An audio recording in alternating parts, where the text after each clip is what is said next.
Welcome to the wilderness, gentlemen. We're on vacation in northern Montana, but I thought I'd take this time to give you a quick update.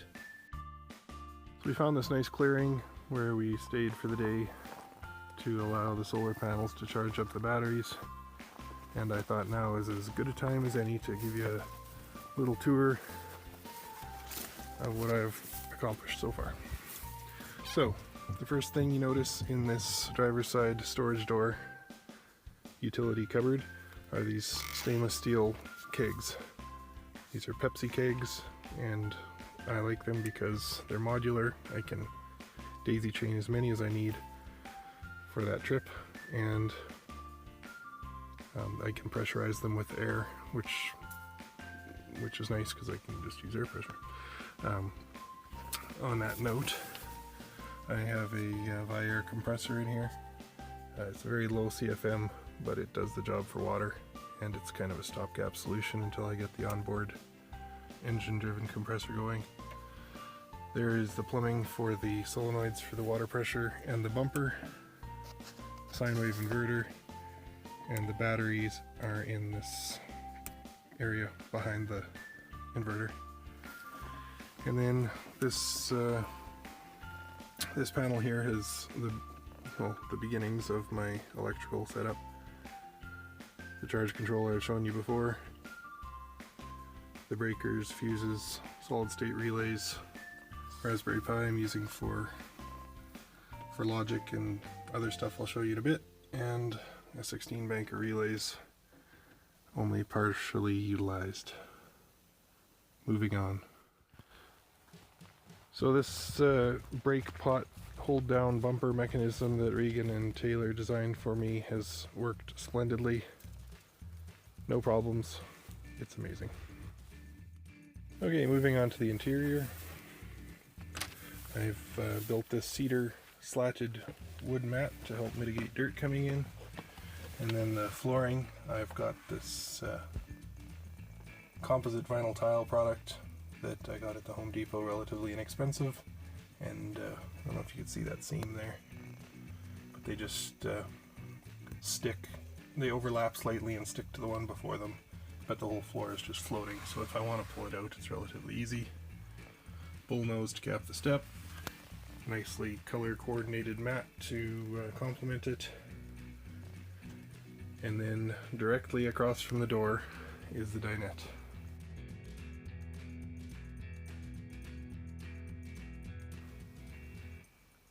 Now, none of this wood is finished yet. It's all still very rough, but you get the idea. This seat on the right is the cabinet that I showed you before on the outside. The tabletop actually has a little bit of finish on it. I've gone with a sun-bleached stain, which kind of turns it gray. I thought looked pretty nice, but still kept the grain of the wood.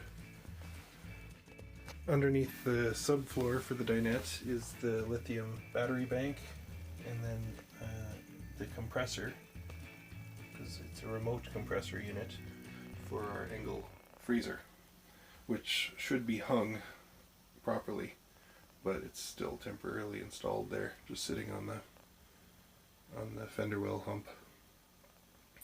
But that's that, and of course the other seat, and then I have this computer monitor behind the rear dinette seat, and it's useful for controlling all sorts of stuff, as well as monitoring our battery and charge rate from the solar. As you can see, we're down to 62%. Kind of been fighting to get enough sunlight to stay charged this trip. But anyway, that's the dinette. All the interior cabinetry is going to be made with this style of construction, where I use 1-inch square tubing welded together, and then sheet it with drilled and tapped machine screws to hold everything in. That way, if I ever need to remove anything or get access to something, I can just pull off one panel.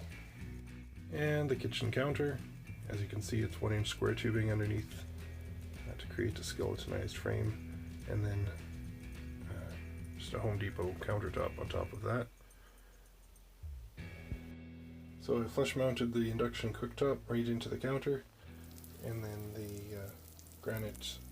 reconstituted granite sink, basin, soap dispenser, and a single tap